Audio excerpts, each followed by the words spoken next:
Welcome, everybody, to episode 13 of the Old Men Magic podcast, where your hosts Alex and Steve discuss current and not so current matters in the world of Magic the Gathering. Alex, are you ready to discuss current and not so current matters in the world of Magic the Gathering? Oh, I'm ready. That's good to hear. How's it going? Pretty good. We got a lot of stuff to talk about today.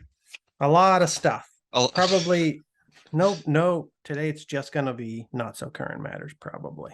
To be honest, no current matters unless you have current matters to talk about. I don't think so. I'm going to start with a follow-up then to the last episode. So I was going to talk about natural order. I've been teasing this as a follow-up to a prior natural order discussion that we had about whether or not the big cat featured on the card natural order was a leopard or a cheetah. I said I was going to follow that up when we talked about it a few episodes ago. And then last episode, I said I was going to follow it up, but then I decided to wait until this episode. This episode, I've decided to wait to a later episode, but I just want to let everybody know that we will follow up on that at some point. Because I have the answer. I have the definitive. I've done some research. I have the definitive answer about whether or not that is a cheetah or a leopard. But we'll have to wait for a later episode. I have a different follow-up, something I do want to discuss today. It's stop making me laugh. I'm trying to be serious. I'm sorry. People have been asking me, like, what we brought it up on an episode like a few episodes ago. What is that big cat?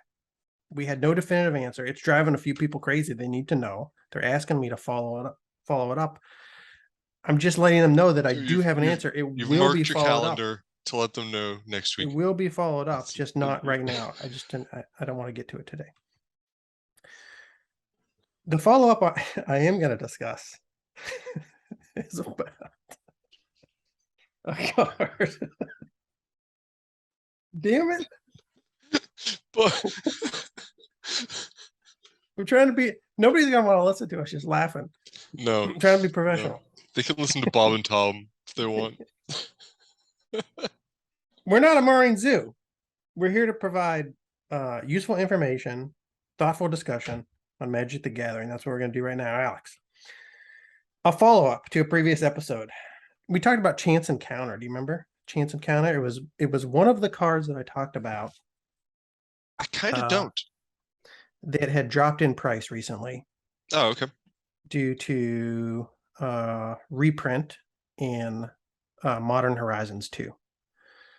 So since you don't remember Chance Encounter, let me pull it up real quick. It's a coin flip card. My memory has been jogged. Yeah. Let me share this. Advanced sharing. No, dang it. Hitting the wrong buttons. Chance Encounter is 2 red, 2 colorless enchantment. Whenever you win a coin flip, put a luck counter on Chance Encounter. At the beginning of your upkeep, if it has 10 or more luck counters on it, you win the game. Yeah, so it was one of these weird coin flip cards. And I said, I don't know what in the world people are doing with this. And you were like, oh, obviously there's some sort of coin flip combo that people were running this card with. And you looked it up and you found Frenetic Efreet. So right. I'm bringing this up because there's a YouTube channel that I really like. It's called I Play Magic, the I Play Magic YouTube channel. And he does a lot of short, like 5 to 10 minute videos discussing different deck archetypes in the pre-modern and old school formats. Seems like he mostly focuses on pre-modern. So he'll discuss a popular deck. He'll discuss the cards that are in it, how they work together, how to play the deck, and the strengths and the weaknesses of the deck. So I've been going to that channel to learn a lot about pre-modern. And he just put out a recent episode about the Chance Encounter combo deck as part of his pre-modern MTG video series. Really? Yeah. So I found it pretty informative. And it was exactly what we had talked about last week. I mean, the main combo with Chance Encounter is Frenetic Efreet. People also build it like a standard, like a red, blue, burn, counter burn deck. So if you don't get the Frenetic Efreet chance encounter combo going. You just try to attack them several times with your Frenetic Efreet that you try to get out quickly, and then just burn their life away. So Okay. those are the two different win conditions. Now, when I watched his video and I started looking it up, I was like, how exactly does this combo work? Like the Frenetic Efreet combo. I don't know if you remember Frenetic Efreet. I mean, I know you in general, you know what it does. But I look at this card and I was just like, okay, so you activate its ability, its coin flip ability. Flip a coin, target opponent calls heads or tails while coin is in the air. If the flip ends up in your favor, Frenetic Efreet phases out. Otherwise, bury Frenetic Efreet.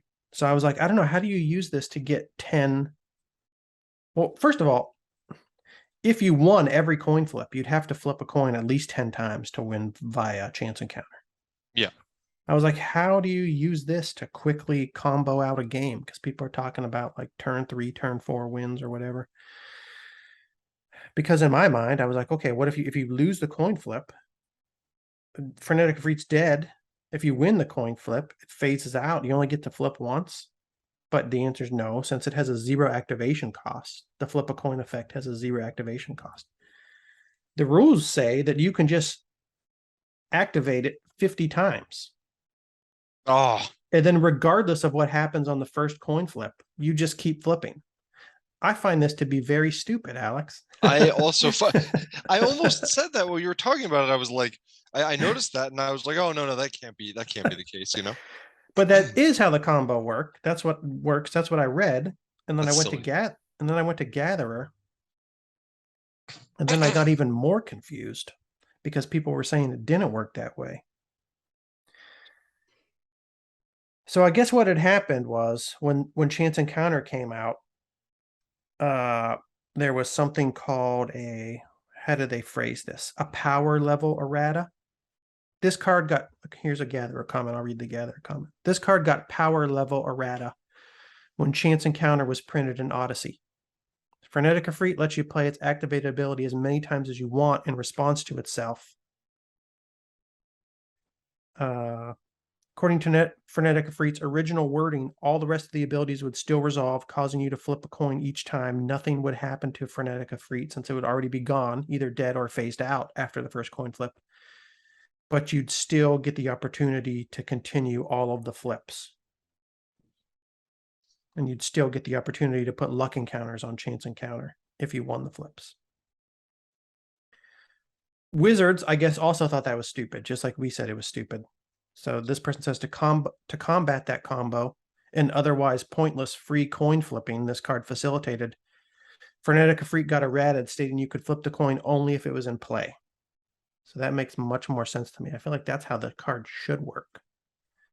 But then I got even more confused because people were talking about how this is now a viable deck in pre-modern. People are using this as a combo in pre-modern. Turns out Wizards like reversed the errata at some point. What?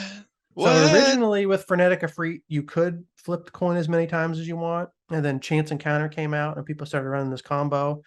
And Wizards was like, okay, that was not the spirit of in which we intended this card to function when we first printed it. Let's power Yeah. level errata it. The coin flip only has any effect. You can only flip the coin when Frenetic Efreet is actually in play. So the combo was busted. And then at some point they like reversed it. I have no idea why. I, But that I wonder if but you, all this is. I wonder if all this is like correct. You know, if it's like if some of it's just like. 'Cause it seems so crazy to me because for starters, forget the combo. Like, if you can pick whatever number you want there, like as many times as you want to, like, then in theory you could like functionally stall out the game or something. You could do something that's just like onerous to your opponent, like having them sit there while you flip a coin 1,000 times for a, like I can't believe they would let that happen in a tournament setting. Like, there are rules. So there was some question about like, hey, what if I say 1,000, but then after 15 flips, I have 10 luck counters on chance encounter, and I just want to quit the game. this happened to me, and then my opponent said, no, you said 1,000. You have Yeah, to you flip. gotta keep flipping. Some people mentioned, oh, if you're in a tournament setting, call a judge. There's some sort of rule, like a stalling rule. Judges can come in and make some sort of decision saying, no, these are pointless actions, and this player is not required to continue to perform these Oh, pointless actions if the game has already reached a state in which it should yeah, end or could yeah. end. It's crazy. There's not even any official rulings on here on the page for the card. There's I know. discussion, but there's no rulings posted And it wasn't just on Gatherer where I saw for discussions like Frenetic this Efreet. about how do you use this, and oh, you can flip 1,000 times and it works with chance encounter, and then people were like, oh no, it was reversed. Like this was a conversation I saw on multiple sites, but I never actually found uh official statements from Wizards.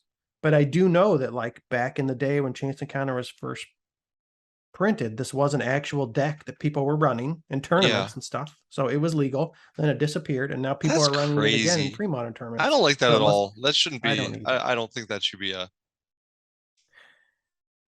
I don't like it when we've had discussions about this before, but I appreciate when people think outside of the box and they think of ways to use cards, maybe on their own or in combination with other cards that even the designers of the game didn't think about when they were Yeah, of playtesting. course. Yeah, They come up with some way to break a deck, break a card, break a format. And then Wizards will have to, make some changes, make some erratas in response to that. They're like, oh, this person figured out something that we didn't think of. It's become too powerful. We have to put an end to the combo. I appreciate that. Of course, that's one of the things that makes Magic exciting, trying to figure out how to take advantage of the rules to make something more powerful than other people realized it could be. It's part of the strategy. What I don't like are when people come up with some weird way to play a card when you know that's clearly not the spirit in which the yeah. card was intended to be played It's there. like a rules loophole more than like a Yeah, clever a combo. loophole, a technicality, exactly. Yeah, yeah. And this is Uh, kind of a weird one. And that's it, yeah. That seems to me like they're just abusing the way like the stack works, rather than I feel like the way that the card is meant to have one or two of those things happen upon the first coin flip. yeah. I can't prove that, I guess, but I don't know. Why it doesn't I really even make sense from a gameplay perspective. Like, why why would would they they? have had? Yeah, Yeah, why would yeah, they fix that errata to like enable this kind of deck? It seems to me like a cheese deck, and like besides, if they really, really, really wanted to have like that kind of combo available, they could just print a new card that works more that way. You know what I mean? That's like intended to work that way from the beginning. And then it's a win-win. It doesn't affect the old card, and they get to sell a new card in a new set that people now want. I have no idea why they reversed it. Maybe because they figured. Yeah, I mean, there's power creep that has occurred. This is definitely not the only. So you have to get out a Frenetic Efreet, and then you have to get out Chance Encounter, and you're going to be doing it in a blue-red deck that Yeah. doesn't have like a But ton of that's mana it. I mean, acceleration. You can your use. win condition is literally just two cards with a combined total of 7 mana. I Yes. suppose there are maybe other win conditions that are comparable mana cost wise, but Well, that I was going to be my point. Like, yes, this could technically be a turn 3 or turn 4 win. But this is definitely not the only deck in the pre-modern format or in other formats where you can get a turn 3 win. So what are they going to do? Ban all of those things? Like, yeah, well, I no, guess, no, no, yeah. I wouldn't. No. So maybe that was the rationale for reversing the ruling. I don't know. Eh. Looking at what was going on currently, or at the time they decided to reverse it and say, this isn't necessarily even more powerful than 3 or 4 other tier 1 decks that are showing up in tournaments all the time. So I don't know. Yeah, yeah. I just don't love it. But if you love flipping coins, Yeah, I just don't like how it works. I think I don't know. Yeah, I'd rather see a coin flip combo that comes with I don't know. I don't know how to describe it, but I don't know. a different card, I guess, or it doesn't seem like a game of Magic, a fun game of Magic, to be like, I'm activating this coin flip thing 500 times and you're just going to sit there and watch me flip the coin over and over and there's nothing you could do to interrupt it. It seems like more of an Unglued or an Unfinity, or I can't remember what it's called. yeah, I agree. Like a joke deck as opposed to like a serious. This is serious business, man. I'm trying to play Yeah. serious Magic. You're over here flipping coins. Come on. But if that is your thing, get your Chance Encounters, get your Frenetic Efreets, get your card draw, get your burns, get your coins for flipping, get your counters, your counter magic. I didn't say counter magic yet. And speaking of card draw, I mentioned card draw. One of the cards that he mentioned that is often used for card draw, because of course you want card draw in a combo deck. You got to get your combo cards, right? Yep. One of the card draw cards that was mentioned in I Play Magic's recent video on the Chance Encounter combo deck was Intuition. I don't know if you know much about Intuition, Alex. I've seen it before. Let me pull up Intuition. It's expensive. It's Isn't it? crazy expensive. $100, 90 bucks, 80 to 100. 200 Oh bucks. no, holy cow. Holy. So current market price 180. on MTG Stocks is $170.60. Pre-pandemic, it was 50. Oh man, wow. So this card 4x. It's coming back down. Don't buy, folks. Don't buy. It 4x'd in a year. And why? Everybody all of a sudden needed a freaking Intuition from Tempest. Let me read Intuition from Tempest. Let's hear you read it. What'd you say? I said, let's hear you read it. Oh, that's what's going to happen right now. 2 colorless, 1 blue, an instant. Search your library for any 3 cards and reveal them to target opponent. See my cards, Alex? He or she chooses one. You put that one card that your opponent chooses into your hand, the rest into your graveyard. You shuffle your library afterwards. I was like, I mean, when I first saw this card, when I started buying cards again, like earlier in the year, I looked to see what cards were available in like the pre-modern format or in Pauper format for card draw in blue, because I wanted blue card draw. And I got Impulse, I got Tuition, I got Brainstorm. I saw Intuition, and I was like, what in the world? Like all those other cards I mentioned that people usually use for card draw, other than Ancestral Recall, if you're playing Vintage, all those other cards are cheap. Why is Intuition almost 200 bucks at the time I first saw it? And on top of that, why would I want to pay $200 for a card that allows me to search my library for 3 cards, but I only get to keep 1 and the other 2 go in my graveyard? Well, I don't really know exactly what people do with this, but when I first saw this card, I guess I wasn't aware of how many like reanimation spells and great reanimation targets have been printed in the pre-modern era. So I guess you could use this in a reanimation deck where you're totally fine with pitching several cards into your graveyard. There's also the threshold mechanic, which I didn't know about at the time that I saw this. Oh, you can pump up your graveyard in order to get threshold, Yeah, so you can use this to reach threshold sooner.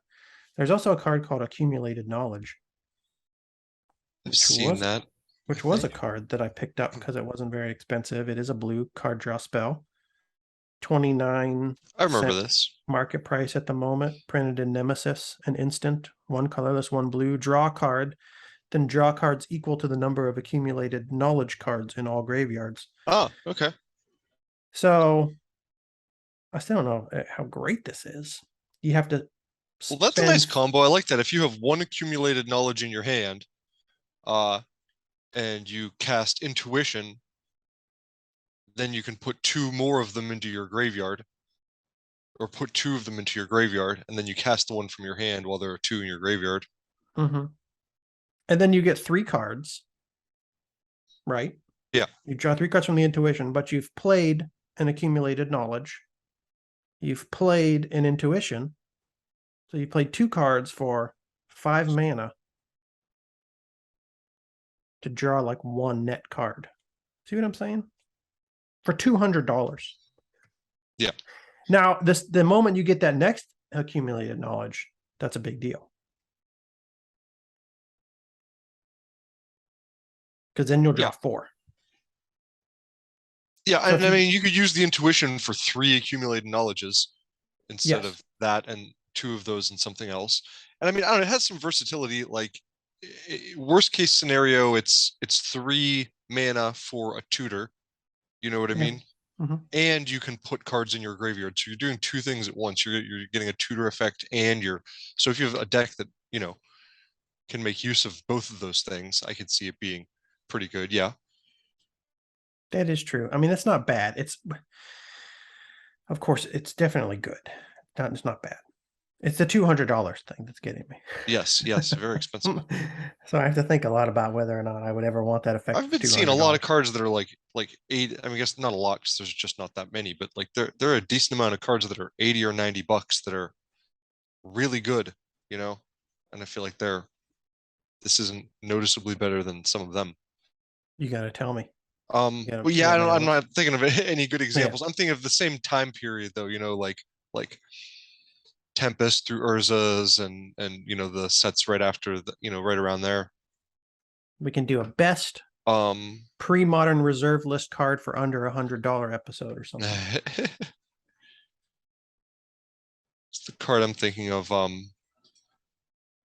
It's a white card with a lady on it. It's like $90. White card with a lady. It's too vague. Ancestor I'll find it in a something. minute while we're talking. Keep going. Okay. Not Mother of Runes. That's much cheaper. Okay.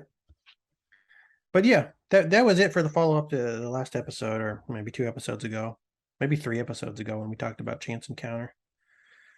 Just wanted to say, yes, that is the combo people run with it. The Frenetic Efreet, it works, and it worked in a very strange way, and then it stopped working in that way because Wizards decided they didn't want it to work that way, and then they reversed that decision, and now it does again work in that way where you can flip your coin 5,000 times in response to activation of Frenetic Efreet's ability. And this is a deck that people ran back in the day. They're running it now. The Chance Encounter Frenetic Efreet combo deck. And even if you don't get your combo out, you just treat it like a counter burn deck. Counter burn, counter burn, counter burn. Counter burn. So Okay. so it's Counter not counter burn. terrible. I mean, one of the first decks, I keep thinking about building decks, and then a week later, I'm like, no, I'm going to build a different deck instead. But one of the first decks I thought about building when I found out about pre-modern was just a red blue counterburn deck with a bunch of like weird Efreets and Jins.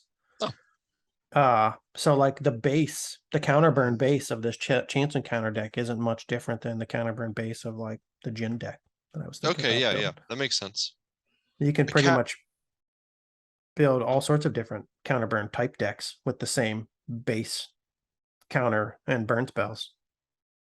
Just mix it up every once in a while. Makes sense. Academy Rector, by the way, is the card I was just trying to think of from Urza's Destiny. It's like $90. I've I seen don't this know card why I many thought of that. times. It's not related to this in any way. I was just thinking of like good cards from like the Urza's block that are like 80, 90. Replenish is right there with it, and Yavimaya Hollow in Yeah, that yeah. set are all $90. And I'm like, why is this card 200 compared to like those are all, I don't know. I'm just picking arbitrary cards. I don't know. Sorry. Maybe just blue. Maybe blue's the answer. More people play blue. I don't know. Could that be the only reason it's more expensive? I don't know People either. just love that card draw. Yeah, I don't know. They can do. Yeah, I'll have to think about that. I'll try to look it up on and see what people have said about it in forums and stuff. Mox Sapphire. When I think about color popularity, I think about the Moxes. Mox Yeah, how they Sapphire is like always the most popular. I mean, always the most expensive one. Pearl and Emerald seem to always be like the cheapest ones. Sapphire and Jet, most expensive. Pearl and Emerald, least expensive.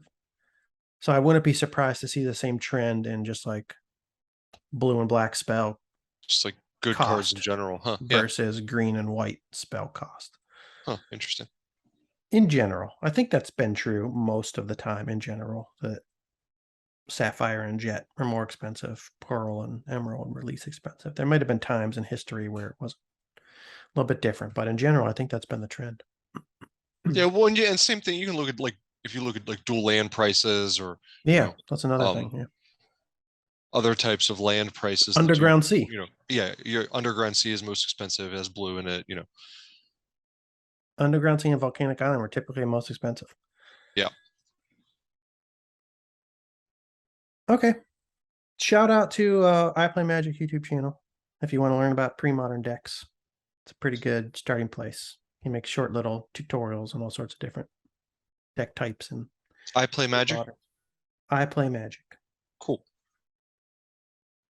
And now, Alex, we're done with the follow-up to the previous episode. We will discuss our special topic of the week for this week. More old frame cards I'm buying now. And full disclosure, when I came up with this segment, I was like, oh, these are the cards that I'm going to buy now. But I'm not actually buying anything right now because I'm going on vacation, so I'm not buying anything for a couple months. So it's really old frame cards that I will be buying when I start buying again in a couple months. Full disclosure.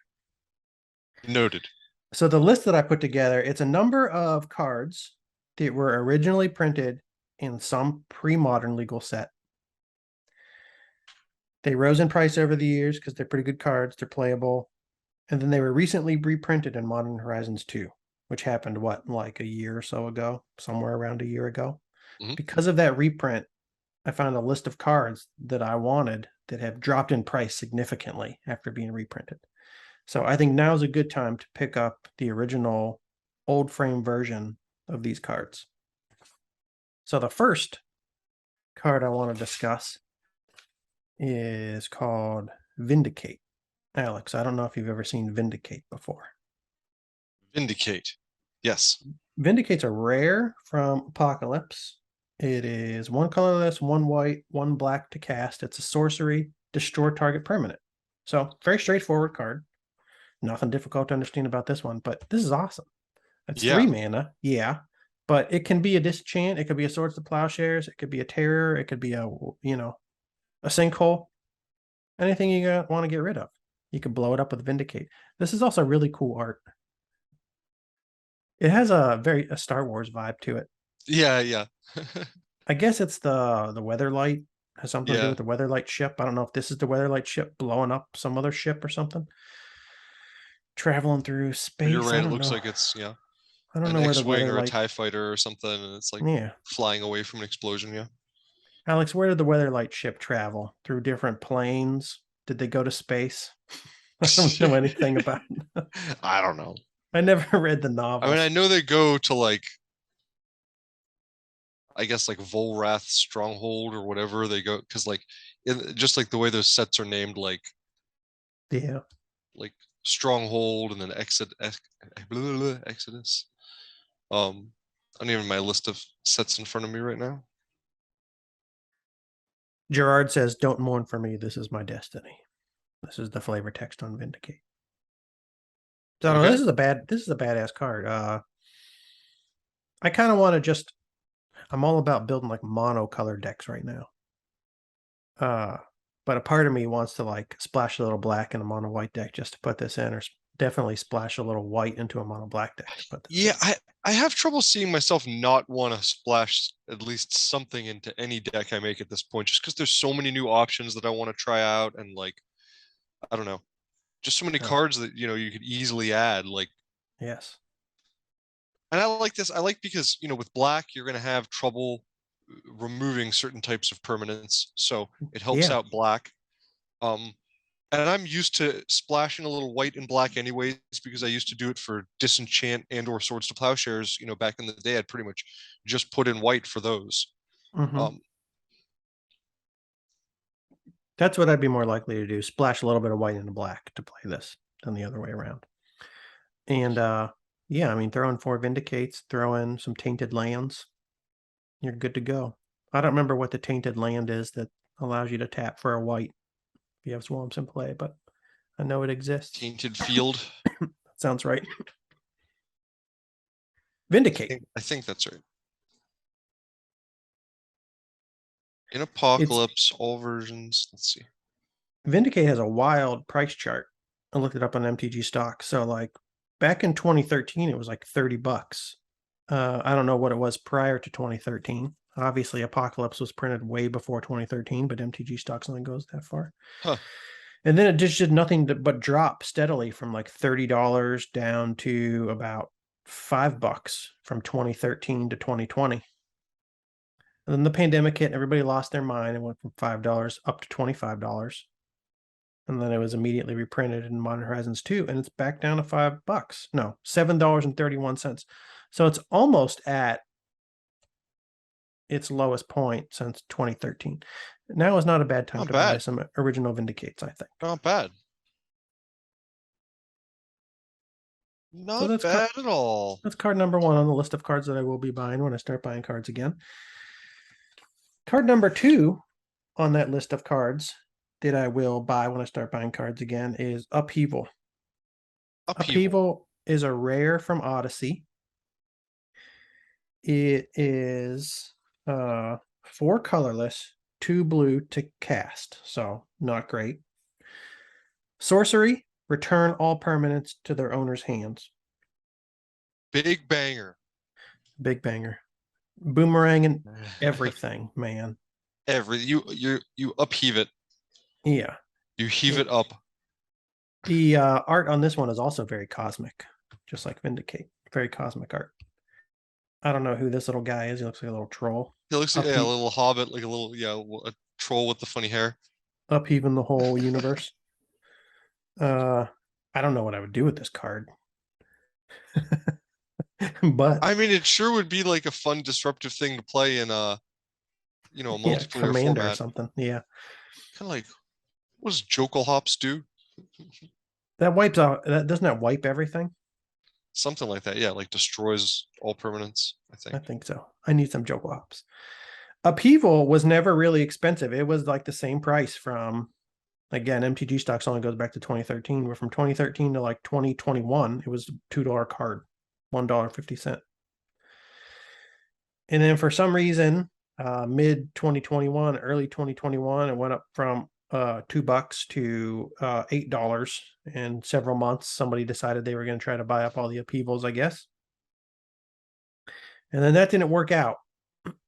So it's back down to $1.71 market price. That's so weird. That's weird. Wow. That card really shot up and then reprinted immediately down. I wonder if they already had plans to reprint that before it spiked. I kind of want to guess no, but it would be interesting to know to what extent Wizards like monitors obviously look at the secondary market, but it would be interesting to know the extent to which they monitor it to decide like what should be reprinted in the next set. I think they definitely do because they want to try to cash in on stuff that is rising, but also not, but do it like at a certain pace so they're not, destroying everything. I just wonder how fast they can make that decision. You know what I mean? Like if they see this spiking and they're working on Modern Horizons 2, you know what I mean? Like, can they shove it into the set on a week's notice, 2 weeks notice? Yeah, I don't know. I don't know how it works for. Yeah, that's a good question. I mean, they definitely work on like the design of sets years in advance, stuff like that. There's a lot of work that goes into this. Of course, it would take less effort to simply reprint something. You already have the art. But still, I'm sure there's all sorts of logistical things that go into it with the print sheet and exactly. Set, just from a manufacturing perspective, I'm like, they might not be able to just like balance like what how does it work with all the other cards in the set and the environment that like if it's like a standard set, if it's you don't want to like mess up the entire standard environment because you like threw a card in right before the set went to print. Yep. I don't know. Interesting. But if you wanted upheaval, if you were feeling FOMO when this thing was spiking, you were like, man, I really wanted to buy this terrible card. I wanted a place out of this terrible card. But now it was $1.50 forever, and now it's $8. What am I going to do? You got your chance again. I don't know if it's a terrible card. It's just a ton of mana for. It's a lot. a massive bounce. I swear, I feel like there's something else that does this too. Returns all permanents. Could this have been the first time this card was ever printed, essentially? I don't mean upheaval specifically, but a card that just bounced everything. I don't know. Maybe specifically, Jokel Hops, by the way, is destroy all artifacts, creatures, and lands. So it's not even all permanents. Not enchantments. Most of them, artifacts, creatures, and lands. But yeah, and it's almost the same casting cost. 4 colorless, 2 red. That's true. I'm like, oh, this is so many mana, but I would play a Jokel Hops in a deck. I actually have a Jokel Hop sitting in my shopping cart at the moment. Really? That just also might be FOMO because I actually never played it back in the day, but now I've just seen it going up and up and up since 2014, 2015. People love it now, so I'm like, I need a Jokel Hops. I probably don't need a Jokel Hops, but also Jokel Hops has been reprinted.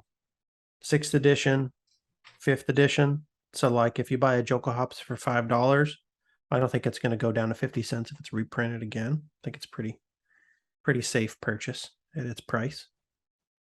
And I'm looking at I want to see the Ice Age one. A fun board wipe. Same thing, just steadily going up. That's weird. Yeah. Wonder what the deal is with.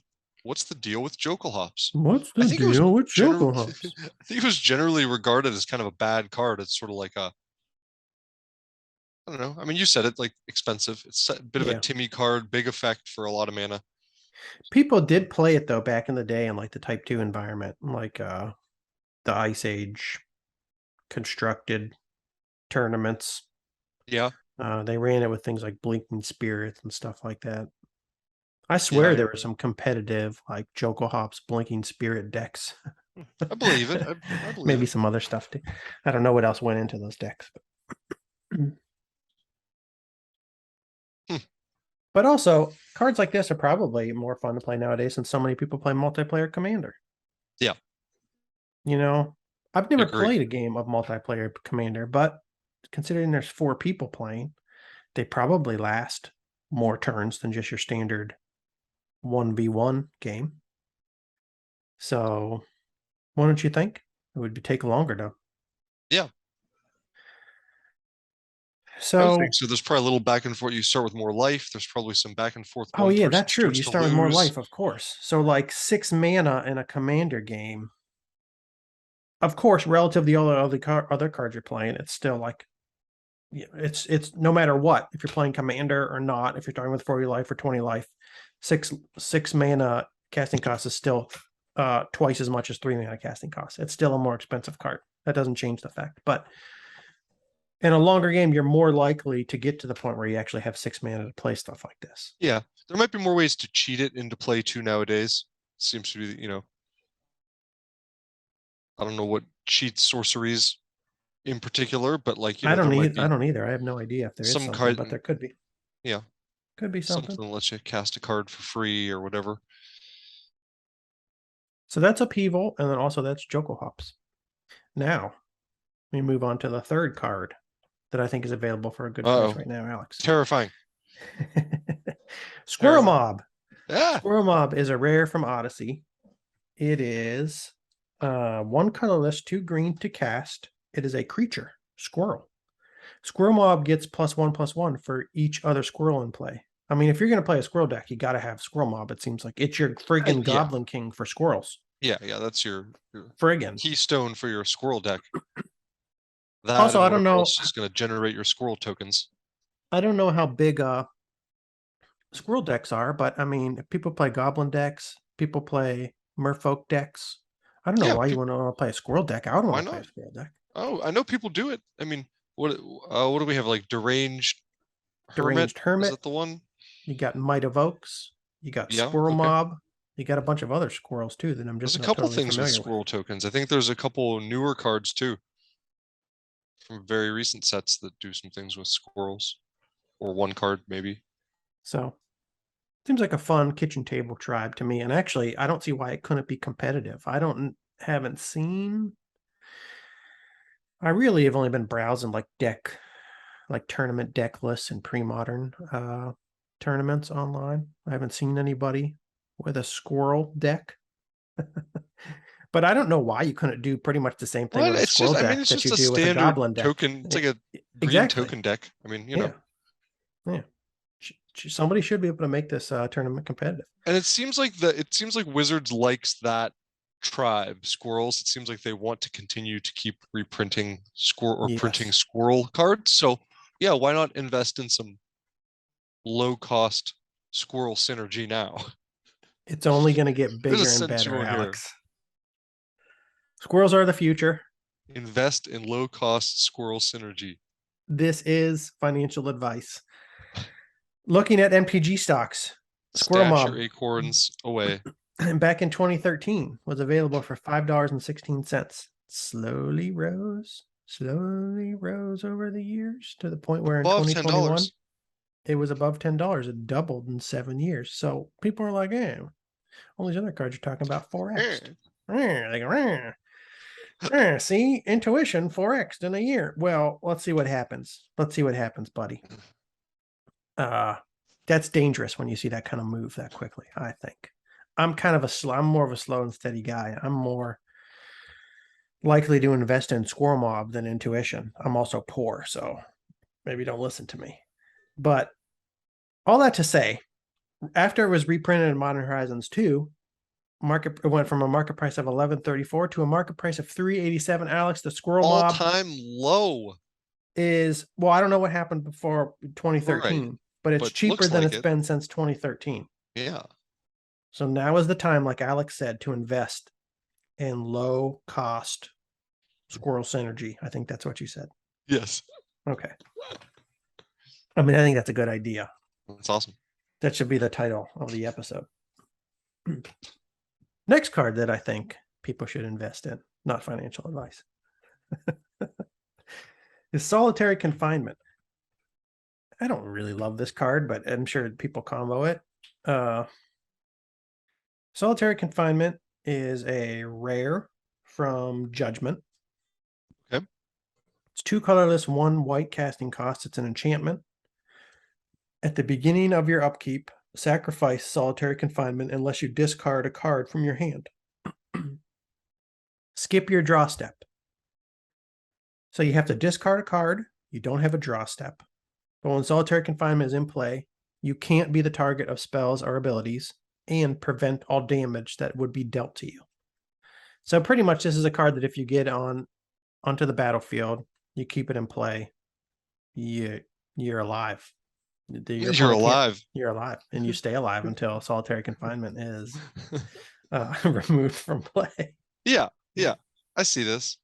One of these lock cards. There are other cards that do similar things, but I hate to say Enchantress Deck again, but I mean that seems like an obvious use for it is because you'll be drawing cards that's from the right. Yeah. Enchantress effects, and it's an enchantment itself. So I probably wouldn't want to keep maintaining that the whole game, but maybe late in the game when you're in danger of dying, get this down for 3 mana, and you can start getting rid of some of your extra hand cards that you're drawn that you don't want, and I don't know.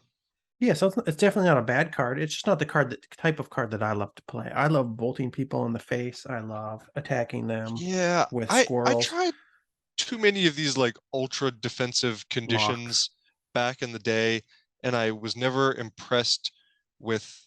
Yeah, they never impressed me as much as I thought they would. It was a little bit disappointing. Like I had Ali from Cairo. It was one of the first like big cards I ever got, and I was gonna say this is your Ellie from Cairo Spectral Cloak. we both decks. had force field.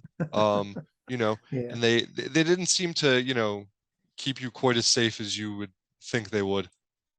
And they're just major targets for removal. Yeah, it's just I going to guess get removed. Yeah, the but that's benefit of okay. running. What were you gonna say? No, just that's okay. Anything good's going to get removed. I guess like it's bait for some removal, but it only costs 3, so it's not.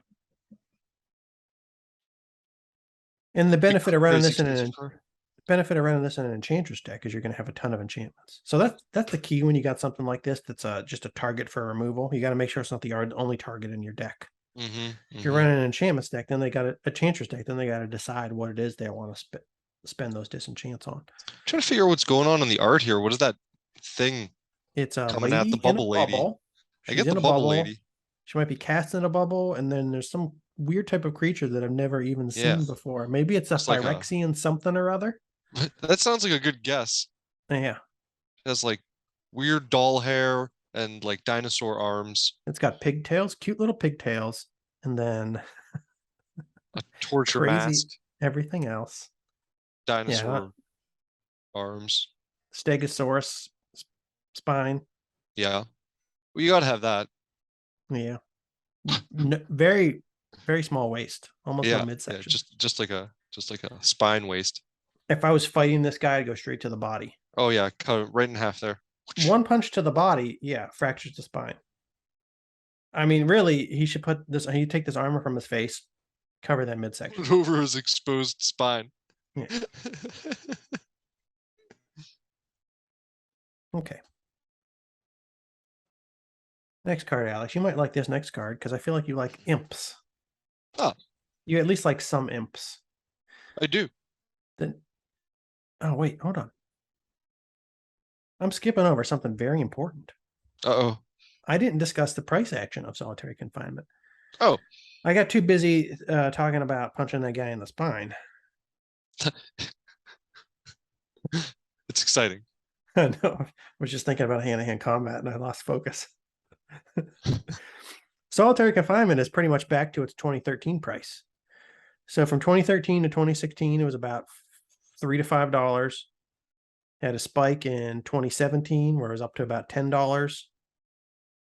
And then in 2021, spiked up to $15, then reprinted in Modern Horizons 2.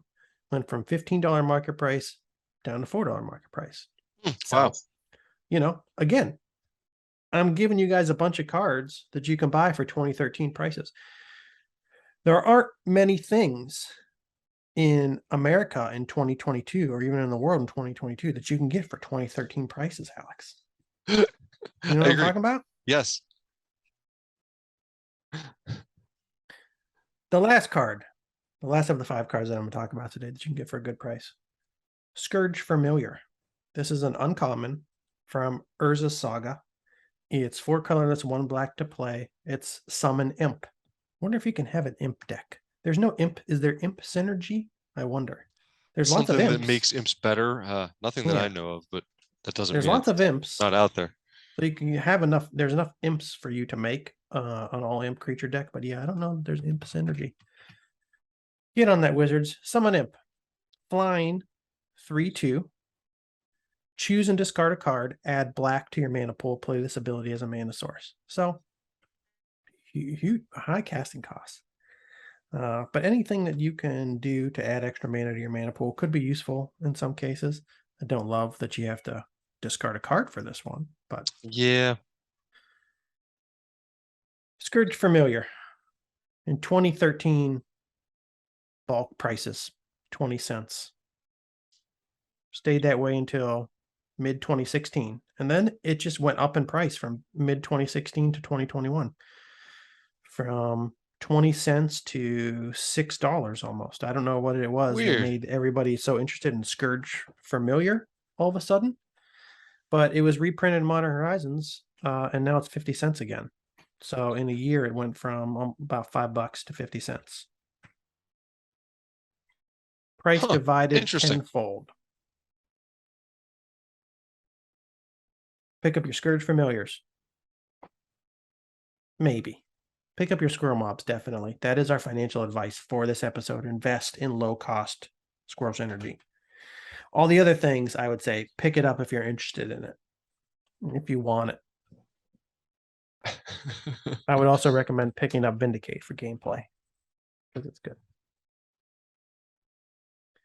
That's the end of the list, Alex. I got about 5 more of these to go through. We'll touch on them in a future episode. That's awesome. Good list. But there's like 15 to 20 cards that just collapsed in price after their reprinting in Modern Horizons 2. Not all of them were like super expensive prior to reprint. Some of them were like $5. But still, you know, if you want a card going from $5 to 50 cents, that's a big deal for a playset. I mean, come on now. Come on now. Yeah, these what I'm curious about, like as a side note, is I wonder why so many people seem to have like spec'd into non-reserved list cards there during the pandemic spike. Like, did they just think like a reprint was unlikely or far enough away? Because I guess I didn't realize like, yeah, how much of this was happening to non-reserved list cards. I know it's weird, and I did notice that too, because people just talk about the the reserve list Yeah, speculation, yeah. but I saw it like an everything bubble. I You get know, it if they're like super play, cards that are really in demand, like are cards that are keys to important decks. So I don't know, maybe some of these cards fit into that category, but yeah, I don't know. and it wasn't like even during the pandemic, like early 2021, mid 2021, even late 2021 or 2020, and then early 2021. It wasn't like paper magic was reaching its pinnacle in popularity. People were not gathering Yeah, in LGSs to play paper magic. yeah, A lot of people are getting back into magic because they had more time at home and they're playing around with their cards and they were doing, well, I guess more people were doing online like spell table. So like paper magic, but online. Zoom, yeah. Zoom And I think play. just a lot of people were just investing, like just playing the financial part of it. That was happening. They were doing it with stocks, they were doing it with crypto. Yeah. And also they were just buying things with stimulus checks, even just that they wanted, had nothing to do with investment. I mean, if you just look at inventories in general in the country, during the pandemic, like everybody decided they had to buy everything for their homes all of a sudden. Everything from like Yeah. furniture Or to, or buy homes. or buy homes, furniture to consumables to Yeah. stuff for yard work, People were like shopping from home because they were bored, they had constantly. extra money. So no stores had enough of anything, and then they all ordered way too much, and now they're just sunk. They're just like weighed down with excess inventory, and that's why all their stock price. That's why stock prices are just dropping because every company is coming out. Not every company. Some places are still making good profit, but a lot of companies, especially in the retail space, are like, yeah, we got like 2 years worth of inventory. Everything's going to be on sale pretty soon. Chaos. Which we're trying to get rid of this stuff. So it doesn't surprise me, I guess, to say that it happened, to see that it happened even with non-reserve list magic cards. Like people were just buying everything. Yeah, I guess. People were wilding out on Scourge Familiars of all things. But now's the time to buy. Okay, Alex. That's the end of that. That's the end of that segment. You got any you got any news to discuss or recent purchases to discuss or just cards in general to discuss? I think you had some things you wanted to talk about, some new cards that you found out about that maybe synergize well with some other things that we played with back in the day or related to it in some way, or I don't know Yeah, exactly what so it is. for some reason I pulled up Jester's Cap and Jester's Mask a week or two ago because I don't know how many people out there remember, but Jester's Cap was a pretty um, popular, hot chase card. It was like the card from Ice Age when Ice Age came out. It was the Um, chase rare, and honestly, it's still fun. it's what still It's fun. still fun. Oh yeah, Yeah. yeah, I like it. Like both Jester's cards are they have fun effects. Uh, um, Jester's Cap, by the way, is 4 casting cost artifact, and you spend 2 tap and sacrifice it to look through target player's library and remove 3 cards from the game. Uh, Jester's Mask is it's kind of similar. It's 5 casting cost instead of 4. It comes into play tapped. You spend 1 and tap it and sacrifice it to look through your opponent's hand and library. And then you give them a new hand of as many cards as they had before. I didn't remember the mask. I remember it existed, but I couldn't. I had. If you asked me what it did, I would have absolutely no idea. Yes, it definitely took a back seat to Jester's Cap in the day. It was not Jester's Cap was the one that was more valuable. When this first came out, I'm trying to think. I want to say Jester's Cap was like $25, That's what $30 I when it had was in like my hot and head. new. I would have said Um, like $20. Yeah. and it was like they used the artwork from Jester's Cap on a lot of stuff, like a lot of promotional material on packaging and things like that. So it was pretty popular card. It surprised me when I started getting back into this and looking at some stuff that it is not a reserve list card, I and was just I gonna didn't look for remember that. that it Yeah. had been reprinted in 5th edition, like almost immediately after Ice Age. Um, I didn't remember that that happened, but I guess I just forgot. Um, And reprinted in a ninth edition later on. yeah, and then hold on, I want to make sure I'm not incorrect about this, but Jester's Mask was reprinted once in a Masters edition. Is that real though? Is that an online one? Uh, Give me 1 second. On MTG stocks, it has no other printings and it says it's reserve list. I didn't know that Okay, yeah. Then I Jester's think, Mask was reserve list. yeah, okay. That's,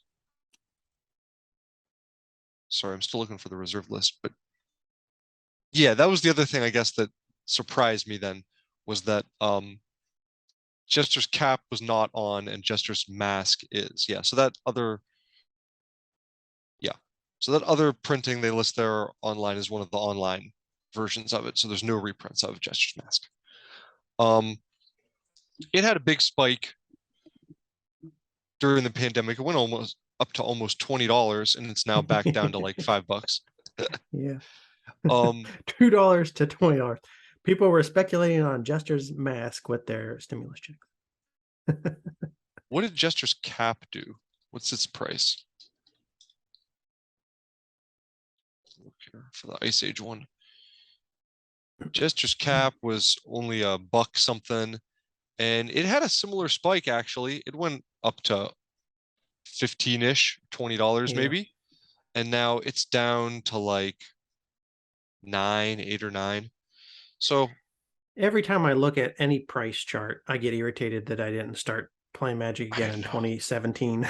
I know. If we Or even in gotten back into 2018. this just a few years earlier, there's so many cards that I would have picked up back then just because I wanted them, and at the prices they were, it would have been like a no-brainer for me. Not even because I was financially speculating in them. I would have been Yeah. lucky at that time, but I would have bought them because they seemed like good deals to me. Yeah, so you get a Jester's Mask for $5 or $6 and a Jester's Cap for just a bit more, which is a little weird because it's the one that's not on the reserve list and has Yeah. been reprinted. But I guess people like it a little bit more than the Mask. Mm-hmm. So anyways, yeah, I was starting to get into a little bit of the background about Jester's Cap and like when Ice Age came out and this was it was kind of the card people were looking for. It was the hot card, and I think for people who don't remember when Ice Age came out, we've been in kind of like a drought of decent card sets for a little bit there. It was like on the It was heels of, terrible.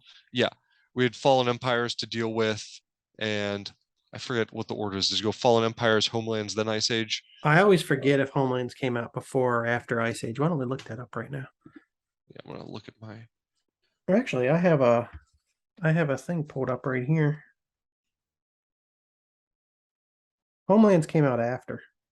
after Ice Yeah. Age. Yeah, okay. Oh, it was Chronicles that came out before Ice Age. So Fallen Empires, Chronicles, and Ice Age came out right around the same time as I forget a 4th edition hit before Ice Age, but they were out at the same time ish. So you saw not only like the removal of good cards from Revised, but also like terrible Fallen Empires and like everyone hated Chronicles. It was just, you know, I was excited to get some reprints of some cards that I couldn't yeah, we were at first.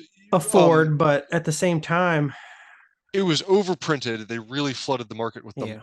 and none of the stuff in Chronicles had value at the time. It was like after we all bought a few packs and got, you know, some bloodlusts and whatever, then it was just kind of like there was no reason to keep buying it. And it was out forever. They printed so much of it. And I will So I will say it really taught me FOMO that it was a real thing. Like there were cards that I thought I really wanted when they were only available in Legends. yeah, And then when they were available to me, all of a sudden, you're like, oh, this card's not as good as I thought it was. it became far less special. So yeah, Yeah, sometimes you're tricked into thinking that you really want something just because you can't have it. But that being said, it is also true that the Chronicles printings didn't feel or look as nice. no, And that made a big difference too, because you were like, okay, now I finally get it, but you compared it to the original and it's clearly a lesser version, yeah. quality wise. Plus, I think there's even it might be a small factor, but there's something to be said for like the surprise value of a card that isn't played too often. Like Bloodlust as a surprise was like a real thing. And then once it was in Chronicles, like so many people started using it that everyone was just anticipating it ahead of time. Yeah. You know, there were some cards that kind of got like thrown into the spotlight so much that like everyone was now kind of aware and prepared for them. But there are also some things that I was very glad that they reprinted, and then I definitely did enjoy as much as I thought I would. City of City Brass, of Brass is the big one, Mishra's probably. Factory, Oh yeah, I forgot about that. Whirling Dervish. Yeah, Whirling Dervish is cool, but yeah, I think City of Dervish was Brass in was one of Chronicles. probably the biggest one from the set that was people wanted and still want. But yeah, so my whole point though was that when Ice Age came out, having any card in the set that like shot up to above $20 was kind of like big news. You know, people had been, and maybe that was what people were hungry for something good. And Ice Age is a big set, and there was a lot of stuff in it that was not great. So it Yeah. was kind of hard to get a Jester's Cap, even if you wanted to try to crack one from a pack. So it was like the hot card. Um, but yeah, going back and looking at this, I was finding myself thinking that I kind of like Jester's Mask more, maybe. I get Really? how it's probably not as good, but I like the effect more. It's more fun to me to like Really? totally just mess up their hand. Um, I'd prefer to just wipe the cards out of their deck. Like yeah, Jester's Cap. you We were you just just talking want to about Chance Encounter earlier today. you just want to get those three cards out. Yeah. Running a Chance Yeah. Encounter combo deck. Okay. I killed one of your Frenetic Efreets already, and now I'm removing the other three from your deck. Have fun flipping. Have fun flipping coins now, Oh yeah, buddy. it's super strong if they Yeah. play like a deck that relies on, one big combo or two big combo cards, like, you know, uh, for sure. And the comes into play tap thing for Jester's Mask is rough. Uh, I think when I was looking this up originally, I think I saw something that would help you get around it. There are some things that'll let you untap artifacts. Um, but I kind of abandoned that line of thinking because I discovered a new card. I was thinking about buying a Jester's Mask. Let me back up. Because Mm-hmm. it's reserved list, and I was like, oh, it'd be fun to play. You know what I mean? And it's down in price from the pandemic spike, so it's like now would be a good time to pick up a Jester's Mask for $5. I could play it casually. It's a little bit iconic, not as much as the mask, but it has that kind of weird, creepy artwork. Whatever. Um, but before I bought it, Other way around. Not as iconic as the not as cap. iconic, huh? Yeah, You said not as not as iconic as iconic the as the cap. mask. Sorry. Yeah, okay. Okay. I said the mask was not as iconic as the mask. um, but then I found here's a card, black card, Steve, which is bonus points for me. Oh boy. Head games. Love it already. Great, Head games. great song. Yep. Who sings head games? This is the type Foreigner. of thing I see. I think it's This Foreigner. back in the day, this is the question you would ask me, and then I would know the answer immediately. Really? All of my classic rock knowledge is just gone. I can't remember. Yeah, it's Foreigner. I know this because there was an Aqua Teen Hunger Force episode where they referenced a bunch of Foreigner songs. That's weird. Isn't it? Yeah. Um, get off that 10th edition version Yeah, okay. for I'm going to this. Onslaught. Out of here. Onslaught. Okay. Head games from Onslaught. Whoa. This is Yeah. weird. Now this is some weird artwork. Going back to artwork that maybe is the artwork here is some weird necromancer guy who seems to be attaching a unattaching, doing something with a minotaur, making I a bel minotaur out of a bison head and a human body, yeah, I or believe he's attaching a bison head to a headless a human. bull head, Yeah. something. It's weird. Whatever's going on here, it's not legal probably. Um, any anyways, head games from Onslaught. 2 black, 3 colorless sorcery. Target opponent puts the cards from his or her hand on top of his or her library.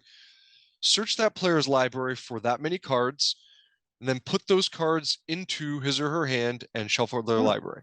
So it does the exact same thing as Jester's Mask, sorry, for 2 black, 3 colorless instead of 5 colorless and 1 activation cost, and you don't have to deal with the comes into play tapped thing. yeah.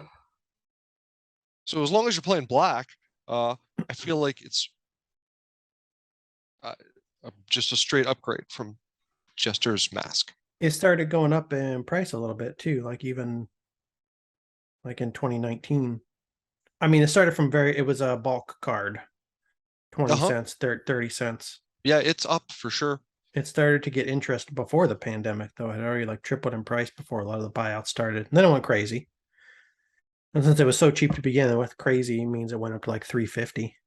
Mm-hmm. And yeah, it's kind of at that now, 280 market price. But I mean, if you want a card that you like the effect, you want to play it, $2 for it is not like just buy it. Yeah, yeah. And so, yeah, that derailed my plan of buying a Jester's Mask when I saw this card. I was like, oh, I can just do this directly with a sorcery.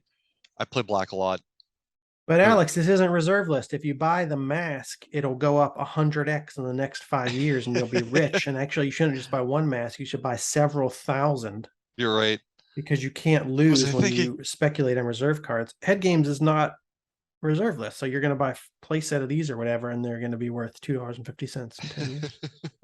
You will have lost money, inflation adjusted. I'm not hopeful of Jester's Mask increasing in value, especially for how much it spiked and went back down to where it was after the Yeah. pandemic spike. I know you're joking, but I have no memory of how much the mask was going for back in the day when we played. I a don't couple remember. bucks. I think that's what it cost back then. $4 or $5 probably. Yeah. I don't think it was. I mean, maybe it was more. Maybe it was 10. I can't remember, but it wasn't as expensive as the cap. Yeah, it definitely wasn't cap prices. And like we're looking at cap. Cap used to be $20 now. You can get it for like back when we played when it first came out, 20, $25. Now you can get it for $10. We're like, oh, it dropped half price, but really even more than that. Because inflation adjusted. I went back the other day and looked up the price of the original collector's edition. Oh, okay. That was printed in 93 to see how much it was sold for at the time, and it was released for a price of like I think $49.95, something like Mm-hmm. that, about $50. And I was like, oh, what is that inflation adjusted? I found a little inflation calculator. I didn't do the math myself. If the calculator was correct that I used, inflation adjusted, that was $100 in today's money. Okay. Back in 93. So the cap was really inflation adjusted a $50 card.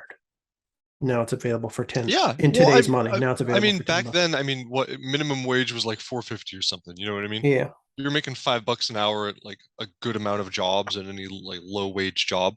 So you're talking Yeah. like 5 hours of wage for a card. Sometimes I forget that we've been alive for so long, Alex. I know. And I'm just like, oh, I forget that like 93 money Yeah. is twice as You much wouldn't think that today. there'd be that much inflation just in, yeah, but A, it's Alex, the longer than we think politicians it's been. And yeah, politicians are running this country in the ground, Alex. yeah. But yeah, I always try to, when I think of something back from like, yeah, back in the 90s, I try to like convert it to like wages from then. You know what I Yeah. mean? To Mhm. give myself a ballpark.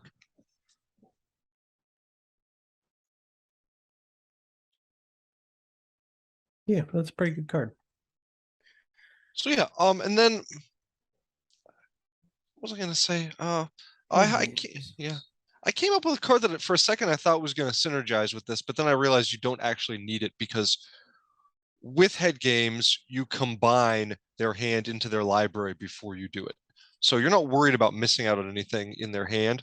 But I had noticed this card from Mirage, Painful Memories. I don't know if you've seen that card before. It's cheap. Uh, I don't it's a remember it. one. It's a 1 black, 1 colorless sorcery. You look at your opponent's hand and you choose one card and put it on top of their library. So just in a sort of like similar type effect to this, like if you want to mess with their library, mess with their, what's coming up and what they're drawing.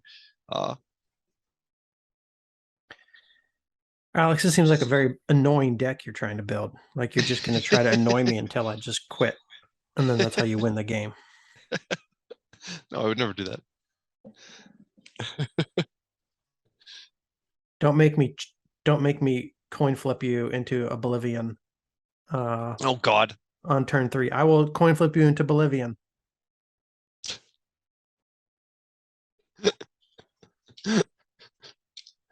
Oh boy. That's how Mike Tyson pronounces Oblivion, so I always have to say that. At least I don't know. He's probably not. That's probably not how he regularly pronounces it. But there is a clip of him like threatening somebody to like beat them into Bolivian or something from like back in the day. Yeah, it's awesome. Yeah, so I don't know. That was my little mini Jesters Mask segment. Because I, wanted to screw in with my opponent's library with a Jester's Mask, and now I think I'm going to buy head games instead. I like it, and I want to buy a cap just because I just want a cap, just one cap from back in the day. It's pretty cool. It's like we said, it's iconic to have an Ice Age one. I get having that. I'm trying to think like what deck might be fun just to. It might be fun just to put in like a sideboard when I do play a combo deck. Yeah. Just for fun, just take it out and be like, screw you. Well, another good use for it too is wait, hold on. Does cap remove from the game? Yeah, it does. Okay. That's too bad. With head games or the mask. Let me think here for a second.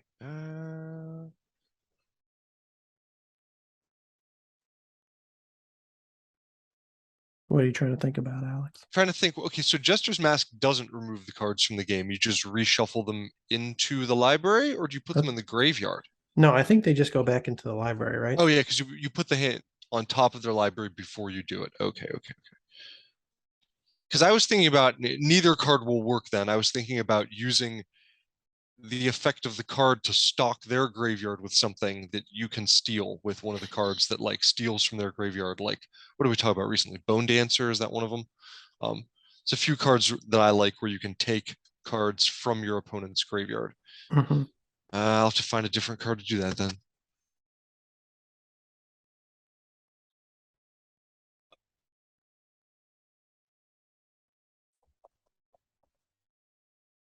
Oh well.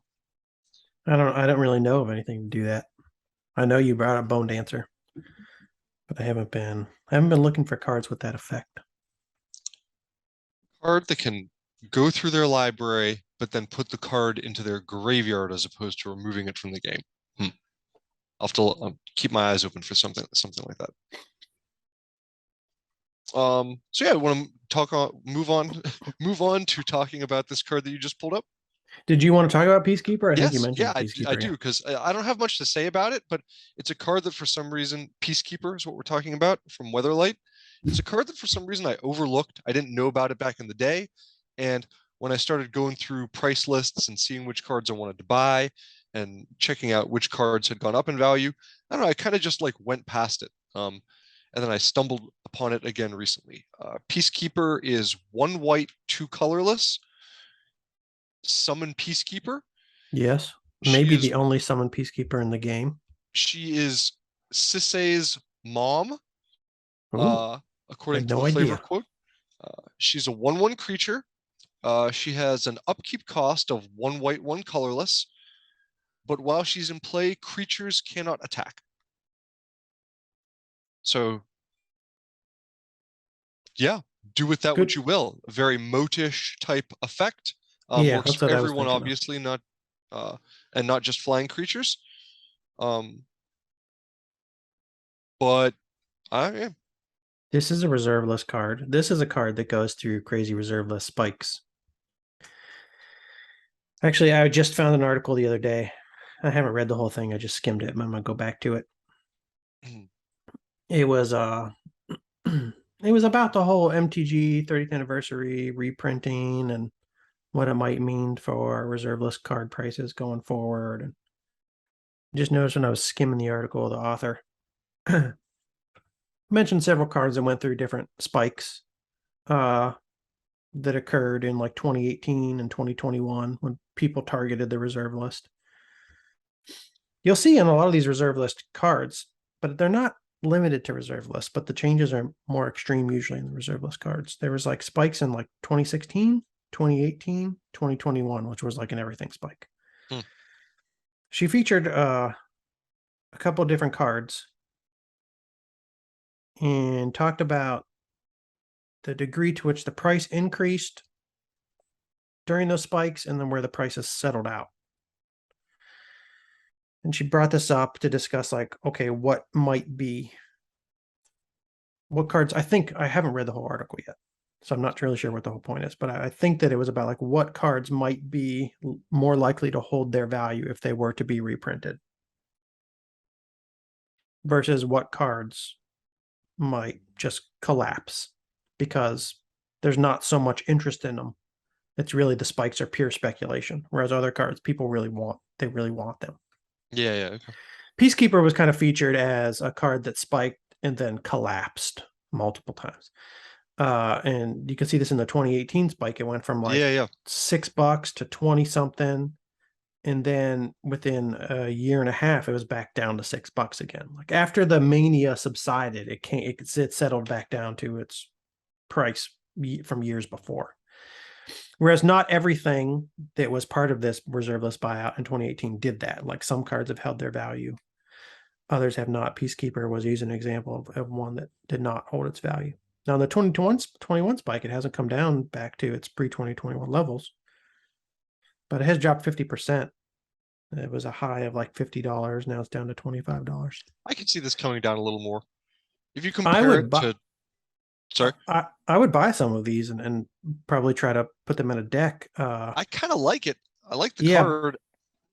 I just don't want to buy a playset for $100. I just it's a Weatherlight card. I'm thinking about cards from the sets around that set for $20, and there's some pretty good cards for $20 that I think I'd rather have or are as good or better than this.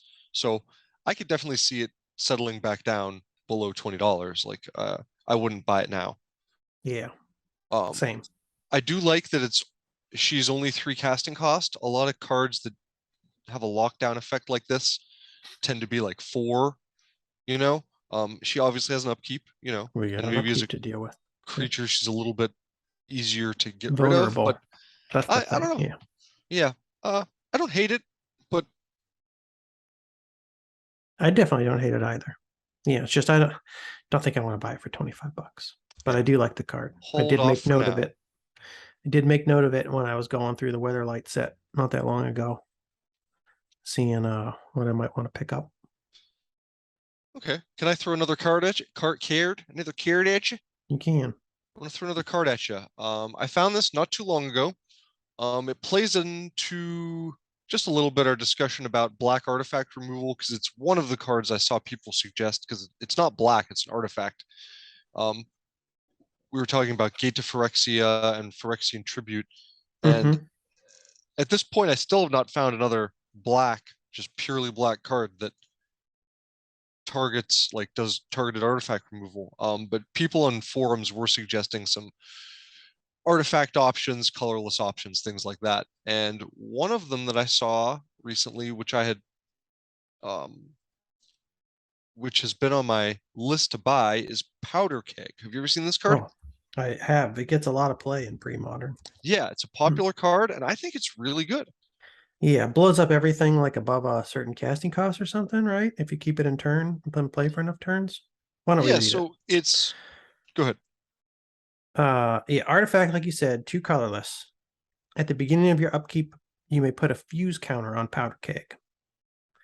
Tap and sacrifice Powder Keg. Destroy each artifact and creature with converted mana cost equal to the number of fuse counters on powder keg. So every turn it gets a counter. When you sacrifice it, it blows up everything that has a casting cost Of with that many counters. that Yep. many counters or less. No, not or less. Just Oh, exactly equal. that I many. just read it. Ooh, Yeah. I don't like it Yeah. as much as I thought I did.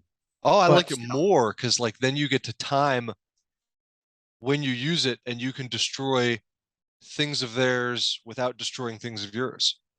I guess I'd have to play it to see how Yeah. often that would be the preferred outcome. Yeah. I'm not sure. You're gonna run into trouble, I guess, when if you're playing against a deck whose creatures are the same casting cost as your creatures. Yeah.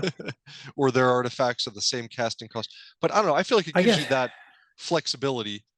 you got to play it against, I guess, a weenie deck when you're not playing a weenie deck, and then it's Yeah. great.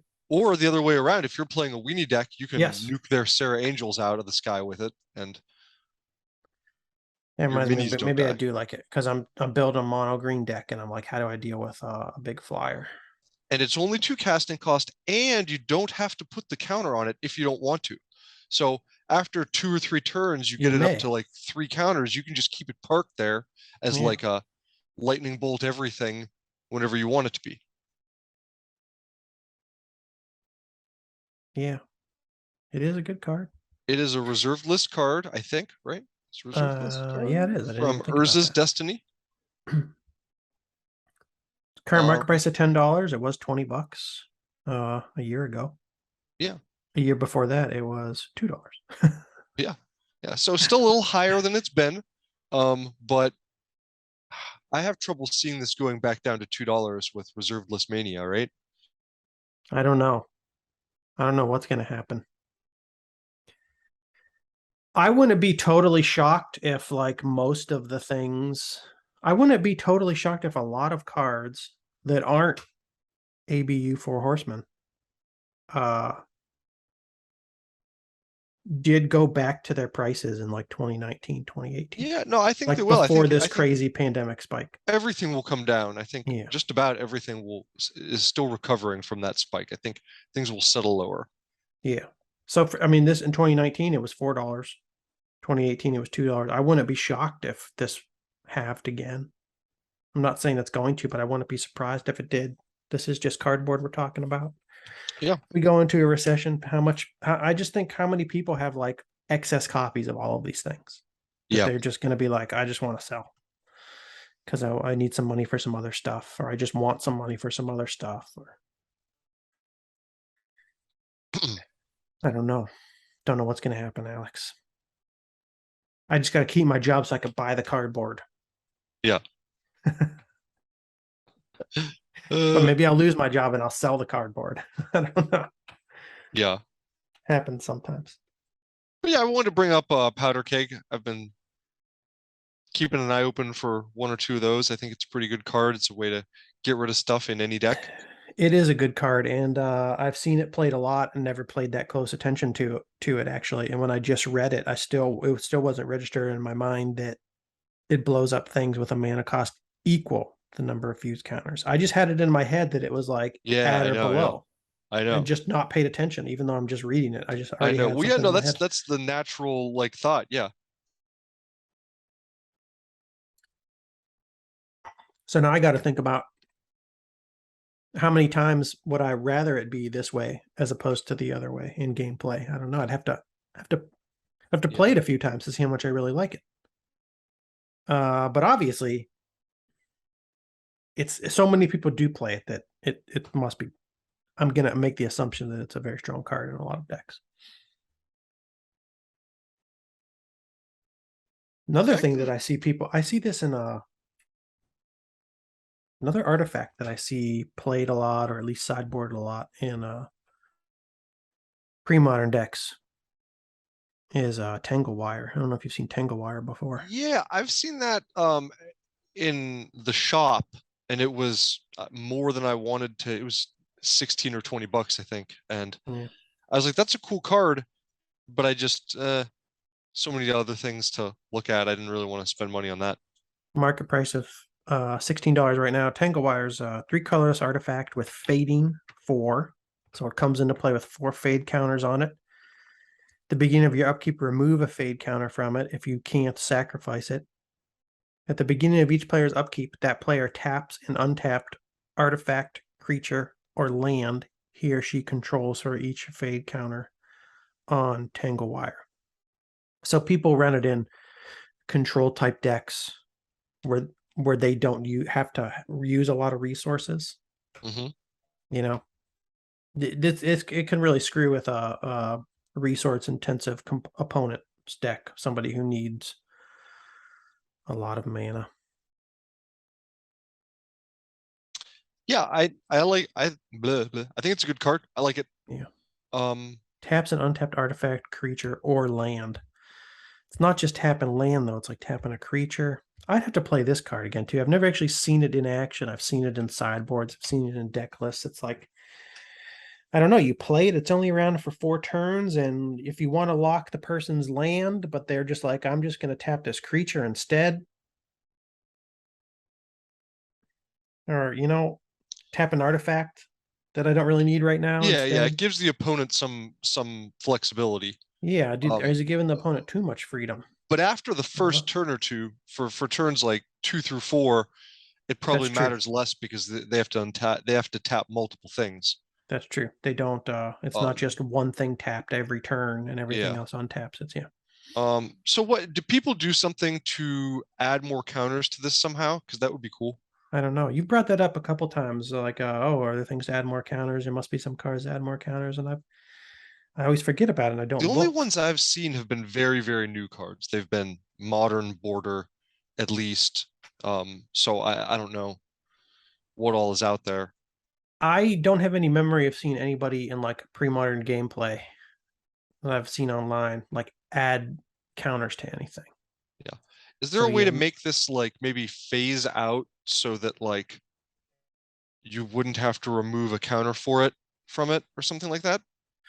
Oh boy, now we're getting into fading and Yeah, phasing, yeah, I which don't know we've talked phasing about rules too before. well, so I can't remember if, well, one, if it phases out, do you have to remove the fade counter?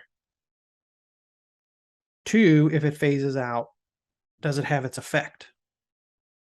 So yeah, I like even if think you were able to phase it out so you didn't have to remove a fade counter, or you're talking about fading out and then bringing it back in and maybe yeah. reloading the fade And I don't fade even counter. know if the timing would work on that because I don't remember when things phase, but my thought was maybe that you could like make it phase out during your upkeep so you don't have to remove a counter from it, and then it would phase back in with the same number of counters still on it. You know what I mean? So you can keep it around for more turns. You might be able to. Maybe. We'll think about that. I wonder if you I can don't know phasing stifle. rules too well because I never really I liked it as don't a either. mechanic. It Yeah, annoyed and I me. never got into it. I wonder if you can stifle a fade and removal of a fade counter. Oh, It would only help you once because you just at one turn you could stifle it, not remove the fade counter. I don't know if that's a possibility. Anywho, anywho. this is getting into parts of Magic that I don't know enough about fading and Yeah. Yeah. phasing. We need to have a whole Another episode where we talk about fading and phasing, and we just get confused. We confuse ourselves for 2 hours. because they both sound so similar. Nice. All right. That'll be good. Um, on this topic of tangle wire and locking people down and everything else, another one to consider would be mana web. Yeah. Because it's only going to work on land, but it's the same casting cost. I think it's 3, right? Mm-hmm. Mana web is 3 colorless artifact. Whenever any land target opponent controls is tapped for mana, tap all lands they control that can produce any type of mana that land can produce. Here's a question now that we live in a world where there is no mana burn. I know what you're going to say. Yeah. Yeah. Can somebody tap their land immediately in response to Yes. this Yes. and then just not take any damage from it? Yes. They can do that. But so I've thought about that and I'm like, oh man, that sucks. But I don't think that really helps your opponent in too many scenarios because if you Yeah. tap your lands for mana, for starters, you could always do that before. You could always tap all of the land you wanted to as like a mana source speed effect to like before the mana web would make them tap. So you could always still get all the mana out of your land. The only difference is that, like you said, there's no mana burn, but the mana you tap and pull out, it's still going to leave your mana pool at the end of whatever it is, the phase or the step. So it doesn't get to stay there like the whole turn. You're going to have to be able to use it on something pretty quickly, I guess is the gist. And still during your turn, they'll be locked. They'll be tapped out. They won't be able to cast any instants, any counters. Right? Yeah. Yeah. So, and I think that's the at least the after best. the first one. Like they can, if it's your turn, you know, the first time they cast a counter spell, they'll have to tap all their land. Yes. And then like, yeah. Even on their turn, I'm thinking if they want to cast a spell, they have to tap out. Yeah. To cast the spell. And then when the turn is passed to you, right, I see what you're saying. Out. Yeah, they can't save any mana for a counter spell. Yes, correct. Yeah. Or a giant growth to block and giant growth or berserk or yeah. So that's a benefit, of course. And it's only whenever any land target opponent controls is tapped. So it doesn't affect you. Yeah, it doesn't affect you. So we think more people would. I never played this card. It came out, I mean, this was pretty much at the end of when we were playing, because I got some of them. I think I've talked about this on here before. Like I don't know if I pulled one or whatever, and I was like, oh, this is good. It fits into a deck I want to build, and I picked up, traded for or bought whatever, like 2 more, and I have a couple of them. So I wanted to use it back in the day, but I don't think I ever really got the chance because we stopped playing. Yeah. But it has value. It's worth like $25 or something. $20, yeah. $20 now. 2020 pre-spike, it was an $8, $9 card. Oh wow. It's been $9 since 2018. 27. Yeah, it has some value. It's been a long time since it's just been bulk, essentially. Definitely spiked recently, but hasn't been a cheap card for a while. Okie dokie, Alex. We talked about lots of artifacts there. Okie dokie. A couple little things I wanted to discuss, just very briefly. One, something that I saw making the rounds on the internet recently. It was this. This graphic. Yes, I saw this too. 30 years of Magic products. Now, at first, I was like, oh my God, what's going on here? What are they doing? What's Wizards doing? They're printing everything into the ground. Not just printing things into the ground. They're just too many sets for people to keep up with. Are people going to lose interest in Magic? If they're just overwhelmed, if they feel like nothing that's printed is actually for them, do they just forget about the game totally? I don't know. It's a 30 years of Magic products. That's what this image is. And from 93 to 22, it shows how many sets were printed in each year. And when I first saw this, you just see how the number of printings starts to increase massively post 2008 every year until 2020, where it's insane. And I thought, oh man, back in the day when I stopped buying, which was like Weatherlight and Tempest were the last ones that I really bought, like more than just like 2 packs of. I don't know if I bought any packs of, I maybe bought like 2 packs of Stronghold just to like open a couple. I didn't buy any Exodus. I didn't buy any Urzas. And then I remember coming home from college and seeing like Mercadian Masks. I have this memory I think is real. Seeing like packs of Mercadian Masks in a Barnes & Noble. Maybe Barnes & Noble sold packs of Magic cards at some point. And I was like, oh, new Magic set. Why don't we just open 2 of these and see what it looks like? I have 2 Mercadian Masks rares that I kept all these years. I know that I opened 2 packs of Mercadian Masks. I started rambling. 97.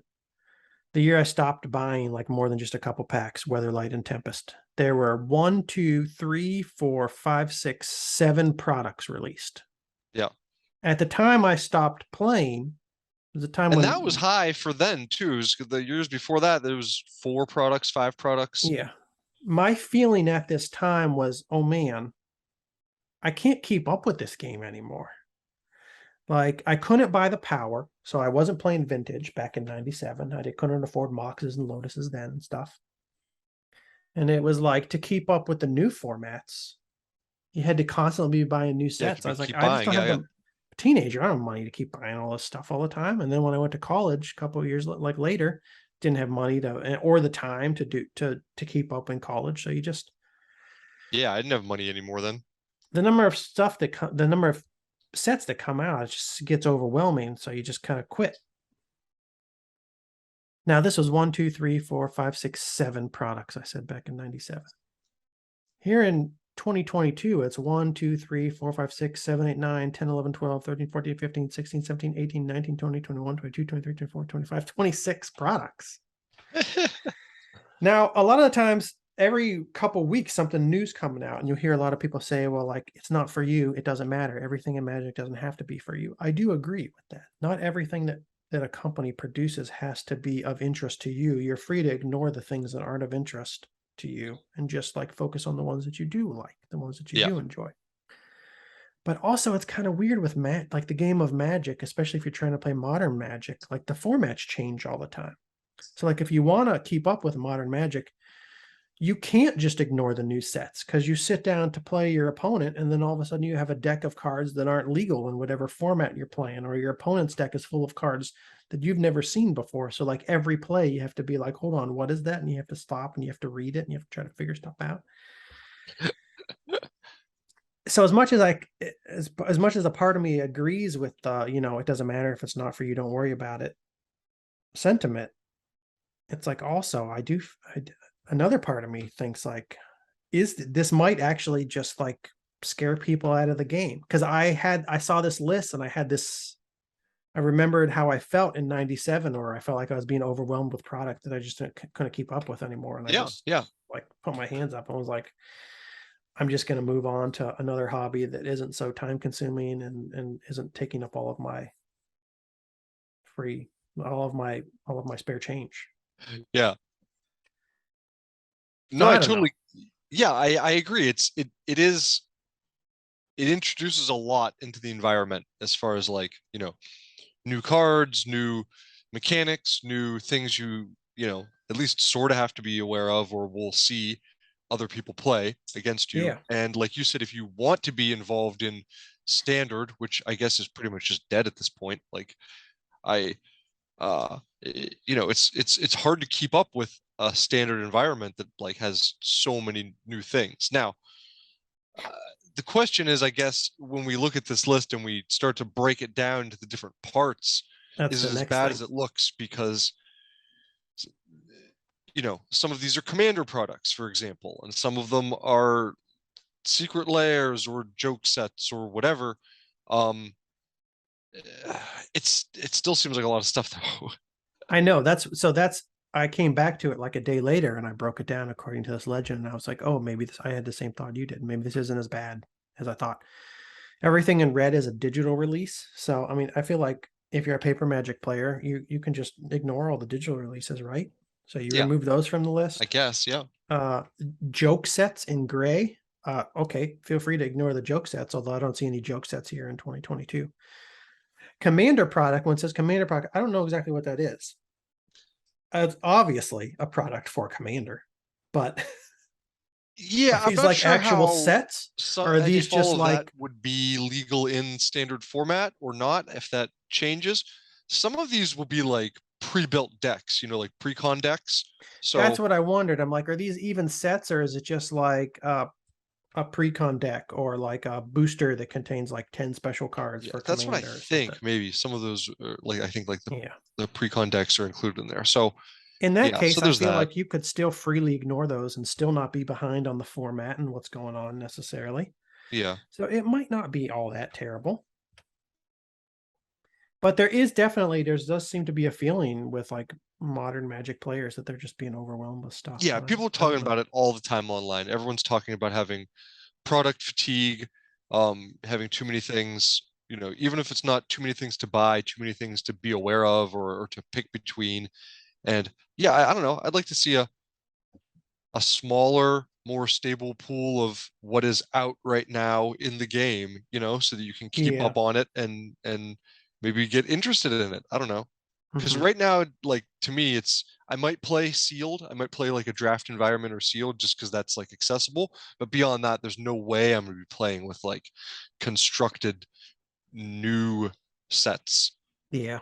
Like, I still got old cards to buy. yeah, I have plenty of old cards to play. I don't know if it'll have any effect on the health of the game if people, I mean, maybe it's just natural. It's probably natural just for people to quit playing Magic at some point in their life. Well, yeah, a lot of people quit and come back, Yeah, late maybe teens, multiple times. it's not just the money, you just get busier too. And you're like, oh, Yeah, you get I need to, tired of it, then new sets come out or whatever, like, so people come and go, new players come. yeah. And if Uh people go, but you have these new products that are bringing new people in the game for the long-term health of the game, it might not be a negative at all. the He, yeah, and the good thing is that like unless they do, I don't know, certain things that are like really bad, like they could, how should I say this? They can recover, I think, from something like this. It's not like they've done irrevocable damage to the game. Like they could next year change the schedule of releases and like it would improve things. As long as they don't like, you know, print everything into the ground as far as reprints go and things like that. I don't know. which they I might I do. think they can recover from this. I They do can, too. The game is so good yeah, that they can have years where they just put out garbage products yeah. You can have a couple and bad years, and people will play with the older sets, and people people will play will with the older sets. You will come have back when those. it improves. You will have that gap though where you didn't have like a new cohort of young people discovering and True, developing a love for the game though. true. I think Uh they're really trying to get that with Secret Lair to try to like bring people in. I'm not super convinced. Like I think I saw Neither am someone I. say like more or less. I'm paraphrasing what they said, but it's kind of like the person who likes uh, pick a Secret Lair or whatever, Street Fighter, Transformers, like if they're a fan of that intellectual property, they see the Magic thing come out and maybe they buy it. Say they buy it, they go, okay, cool. And then they go, okay, I bought that Star Wars thing I wanted, and that goes Oh in my no. closet, and I move on. It doesn't necessarily get them to play Magic. I don't think it. I think they're much more likely to just buy it as a piece of merchandise for the thing they're into, Yeah. and not actually start playing Magic. Yeah, I don't I mean, there are You'll people get looking at some. this and I just don't collecting know data on it, how but I many. also agree. I don't know how many people are going to be like, I love The Walking Dead, so I bought this Walking Dead card, and now I'm hooked on Magic the Gathering Yeah, because watching episodes of Walking Dead and getting deep into Magic the Gathering as a strategy game are very different things. yeah. And So I just, maybe they'll get some people. They'll reach some people that way. But the other thing the guy said, I think was a really good point is that like if you're into this is all crossover with other different nerd stuff, yeah, and if you're into nerd stuff, whatever it is, pick your nerd subcategory. If you're into it, you probably already know about Magic. You've either already tried it, played it, have friends that play it. You're not that far removed from like you've probably already made a decision about whether or not to play Magic. yeah. So I'm thinking about the Warhammer 40K yeah, yeah. Who uh, plays Warhammer that like never tried Magic? because like I was into Magic and I was very well aware of Warhammer. I mean, you go into these card Yeah, shops and yeah, there'd be like the older guys painting their little figurines and stuff yeah. too when you go to buy your cards. And I've seen Warhammer. I love Magic. I've seen Warhammer for 20 years. I've never gotten into Warhammer. Yeah, Everybody who plays Warhammer, they probably already know about Magic. I don't think they're going to be like going into the hobby shop one day and being like, "Oh, look, Warhammer cards now." And then they're going to I go get better into start Magic playing because Magic. of Yeah, it. yeah, yeah, Now, again, it's not for us. There's obviously some people that play Warhammer and Magic. They'll love these cards, I guess. But yeah. yeah, I don't know what to make of this exactly. My initial thought was, man, look at all these sets. And then I had the feeling I was overwhelmed in 97. I wonder how people feel now. But then go back and forth about it all the time. I'm like, yeah, I don't really, this might not be such a bad thing. A lot of these products are, like you said, digital releases, Commander products. Uh, Yeah, it And if seems like they they're if breaking it down into more smaller products now than having like a fewer bigger sets at yeah, once. Which I if they understand. People get tired of Ice Age being out forever, Mirage being out for forever. I kind Uh, of like that though. I I like kind of do time. too. I kind of do too. As long I as the set like isn't garbage, that's the thing. It's cool for yeah, Mirage. As long as the that's set's true. good, you don't That's true. mind it being around for a year and a half. You need time for the meta to evolve. I think so too. I'd like to see them rein it in a little bit on their schedule of releasing things. Yeah. I was also surprised looking at this list from the early days about how many of these sets came out in the same year. Like I kind of forgot about that. Like Visions, fifth edition, Yeah, Weatherlight, there was a Tempest, lot all in the same packed. year. Yeah, I forgot that. it's weird. Some of Yeah, the I think back on that and I feel like it was more spread out even than it was. but before that, the previous years, well, you know what I just listed, that was the year that I stopped buying because I was like, this is too much. When I Yeah, look prior to that, I guess it really was only like a set every 2 months. Because some of these other sets, it's like 93 and 95, you had one, two, three, four, 5 sets printed. But but like, yeah, the fourth edition sets and Ice were, Age were out like for that whole year, yeah. probably. And And Chronicles too. fourth edition wasn't really a new set. It wasn't new cards you had to learn. It was No. all the other stuff, all the prior base set Yeah. reprint without the best stuff. It was like a 10 or 15% change from revised. They added a few cards, took a few out. Yeah. Another card that was printed 95, or another set that was printed 95, Chronicles. Again, reprint. We knew this, we knew the cards already. Yeah. It wasn't changing the meta. Well, you didn't have to Yeah, learn there's new very cards, little, learn you're how to right, there's play. very little new there. Homelands and Ice Age. And everybody just ignored Homelands. Yeah. No one wanted Homelands. After the first month that was out, it was like, oh boy, this sucks, and no one touched it. I think like 2 new expansions a year is like pretty good. That's a good pace. Maybe even one if it's a big one. Ice Age was a big one. Yeah. I like two. Two's fine. Yeah. Even three is, it's if you have like a main set and then like, 2 to 3 expansions. But like when they have an expansion coming out, like, more than quarterly, it's a little, It's wild. It's great for like the Magic the Gathering media because they get to do their yeah, that's for sure. card Openings previews and and stuff discussion every and every week, but yeah. don't know how good it is for players. So, anyways, Ah, interesting thing. If anybody's interested in finding out how many stats have been printed by Wizards of the Coast each year since '93, see how that's grown. It's in a graphic called 30 Years of Magic the Gathering Products. I don't know if this was associated with anything. I just saw it on Twitter. A bunch of yeah, people were tweeting it. I saw it on Reddit or something. Someone posted it. One last thing I want to talk about, Alex. I have 2 foil cards. I only own 2 foil cards. Uh-huh. They were foils that I pulled out of Mercadian Mask packs. Those 2 Mercadian Mask packs that I bought back in the day, back in '99, potentially at a Barnes and Noble. That's my memory. Sometimes I just invent things that didn't actually happen, but that's my memory. So I placed an order fairly recently, probably like a month ago. It was just for some commons. And sometimes when you place orders from TCG Player, people throw in a few extra commons. They do that for me sometimes. Sometimes I have a few 2020 mountains, and a few other random commons that people just throw in as extras Yeah. when you place an order.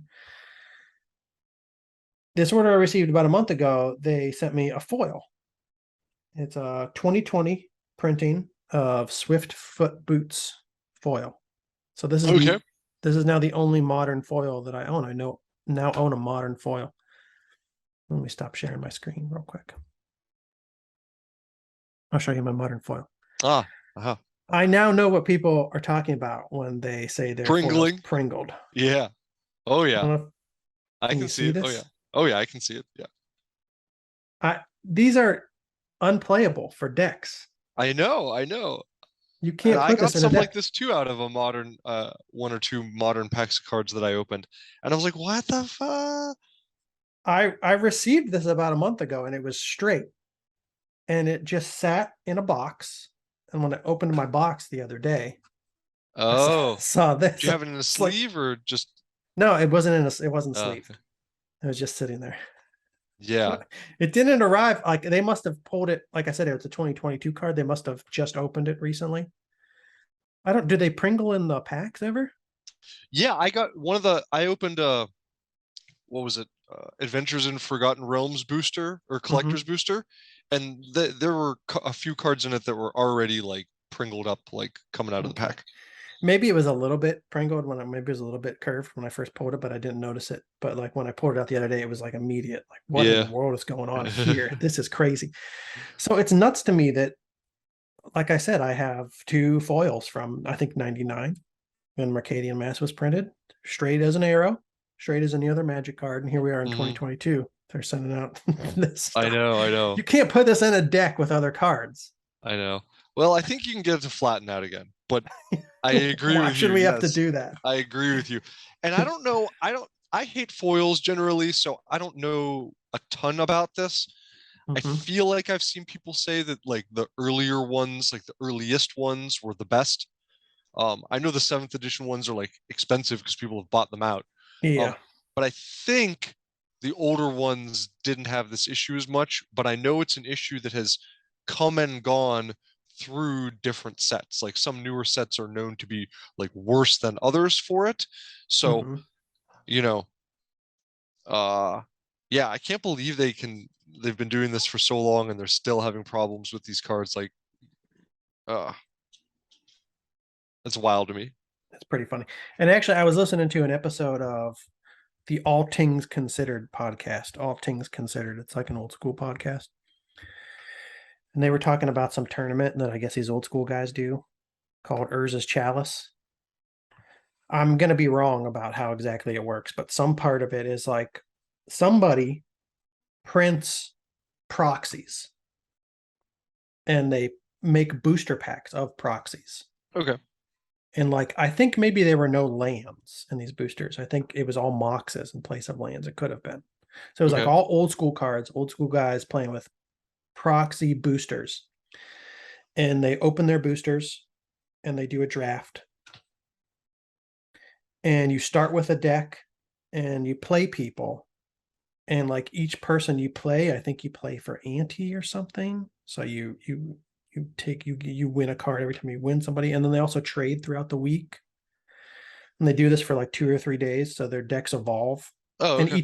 each morning they open a new booster too. Oh, okay. So they show what they started with and they show what they ended with, how everybody's decks evolved through the weekend. Oh, neat. And the guy who printed up all these boosters, they said, oh, he also made a sheet of foils. And they were like, they were beautiful. They didn't even, there was no curling at all in these foils. They were like incredible foils. So he has like old school proxy foils that he had printed. And then the host of the show was like, what? So, hold on a second. Are you telling me that like some tech guys in California spent like 10 hours putting together some foils that are like way better than anything Wizards of the Coast has put out for the last 20 years? It's like, yeah, that's what I'm telling you. Wow. So apparently just people who are intelligent can hire printers to foil things. I'm guessing the guys who put it together didn't physically print the cards. That's my guess. Maybe they're also printers. Maybe they also printed them. But anyways, the point is amateurs can do it. And Wizards of the Coast is still doing this. And the crazy thing is, like you said, it comes and goes. So it's like when they're selling foils, nobody knows if, oh, when we buy this set, are my foils going to be garbage or not. Yeah. Like you got to kind of wait until other people open packs and then you see how the foils are before you decide whether or not you go after them. Uh, Kind of crazy. Anyways, I think that's it. I think that's it for the day, Alex. all right. Well, thank you for talking about magic. That was fun. Yeah. I think we'll wrap it up. I want to say to everybody, thanks for listening. Please follow us on YouTube at Old Men Magic. Like and subscribe. You can also hear the podcast on Spotify and Apple Podcast. And if you like tweets, follow us on Twitter at Old Men Magic. Do you have anything to add, Alex? No, thank you for tuning Nothing in. to add. We'll see you next week. Okay. Talk to you later. Peace.